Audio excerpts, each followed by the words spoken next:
Have you ever come across those videos online talking about financial independence? Well, I'm going to tell you about how I've kind of achieved it. A few years ago, I borrowed a few million quid to buy a business. It's been a few years, it's gone all right. I've got a business manager that runs it for me.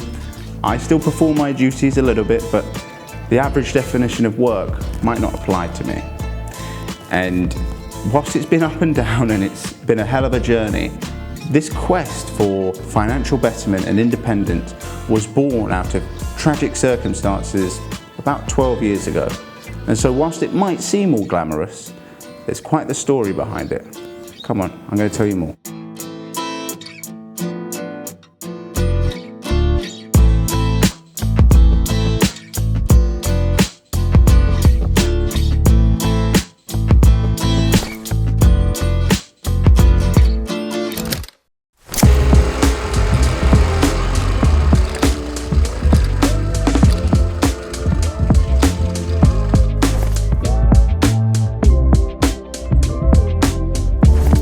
And so it is time for stage one. I refer to this stage as the tipping point. This is a concept that's been developed and expanded upon by Malcolm Gladwell, and he uses the term to describe a point in someone's life where it then led to significant actions and behaviors, and it is attributed as the starting point for why this individual is where they are today. And in my case, it was the loss of my mother. She was near and dear to me, blah-de-blah-de-blah. When I was 16, she died, and I was now alone with my brother.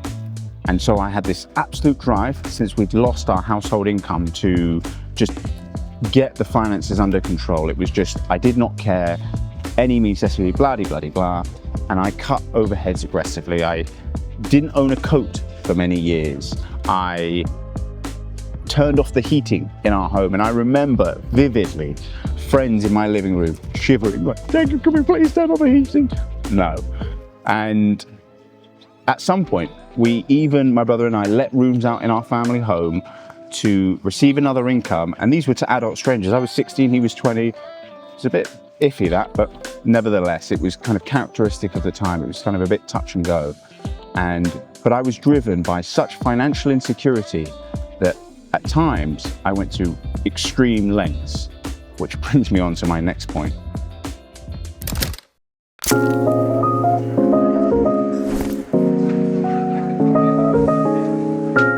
So after the initial first stage, the tipping point, I refer to this stage as by any means necessary.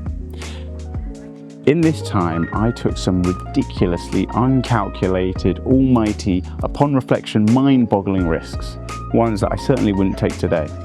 And what I will say is, though I can't disclose some of them, they were symptomatic of a kind of reckless young man who'd been through reasonably significant suffering and was driven by a desire to financially better himself by any means necessary. I had some very significant failures, I had some decent wins, and I learned a lot in this period. And those lessons not only taught me a lot about business and finance, but life in general.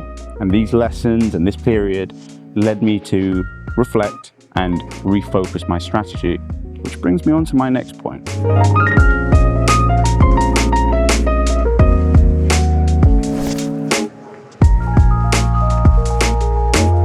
And now it is time for stage three. I call this stage strategy.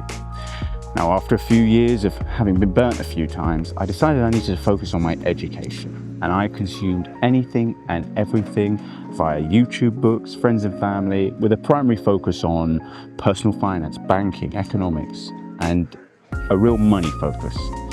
And in this time, I had a bit of money, and I decided to invest any spare capital I had in some traditional long-term securities, and through sheer luck and no fault of my own, I entered the market at an opportune time and achieved some asymmetric returns. I was very lucky. Simultaneously, I was just going off to uni, and then I started surrounding myself with people who also shared this kind of desire to financially better themselves. And through societies and different groups and so on, I was introduced to the world of finance, and that really opened up my realm of possibilities. I decided to take a look at my assets, one of which being my brother and I's family home. I said, Daniel, fuck that, we're moving out.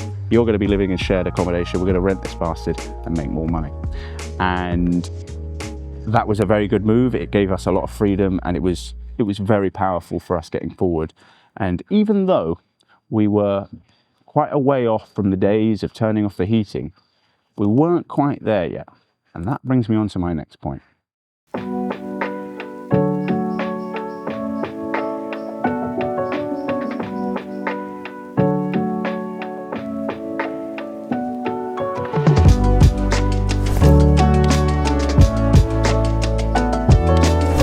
Now, after a few years of refocusing my strategy, I moved on to the next stage, which I refer to as an almighty punt.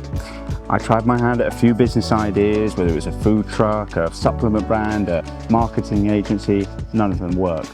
But in this period, I came across a book called The Millionaire Fastlane. And in this book, it talked about 3 concepts which resonated with me: scalability, divorcing my time from my earnings, and barriers to entry.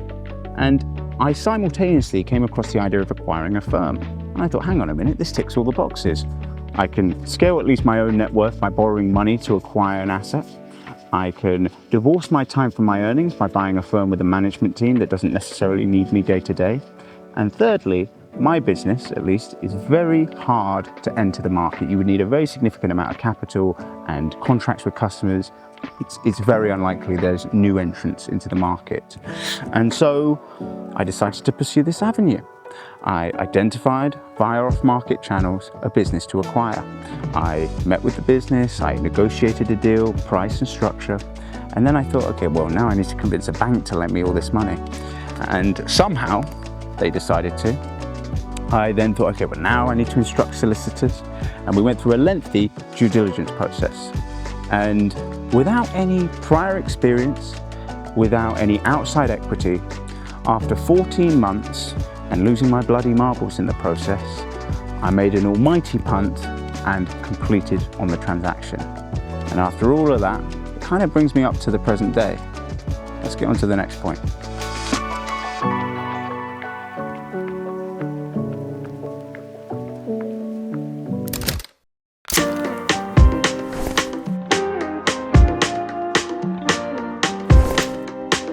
And now it is time for stage 5. I refer to this stage as the present day. After acquiring the business, in the first 2 years, I took home the tax-free allowance, which was about £12,500. That was because the first 2 years was, so to speak, in the woods. And now that I'm out of the woods, almost, I should take home a salary that will put me in the 0.1% of earners in the UK. I'm exceptionally fortunate. Further to that, the business has a manager, and its day-to-day operations is run by him along with its almost 30 staff. And I can perform my duties and functions, whether that be in HR, sales, marketing, you name it, remotely. And the icing on the cake is that I've also almost been able to execute on a succession plan in which there is a new manager being trained up to replace the current management, and so that the business has a plan for the next 30 to 40 years. And there you go. That more or less sums up my journey to financial independence.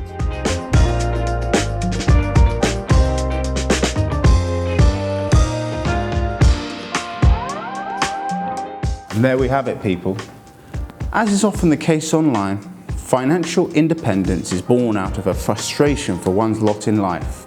In my case, it was born out of a desperate financial insecurity that, upon reflection, was slightly unreasonable. And as described, though it may seem glamorous, it's been far from smooth sailing. And if I got a do-over, I'd probably do a few things differently. However, it has afforded me great privilege, despite the sacrifice, despite the deferred gratification. I'd like to think now, maybe, just maybe, I'm enjoying the fruits of my labor after 12 bloody long years.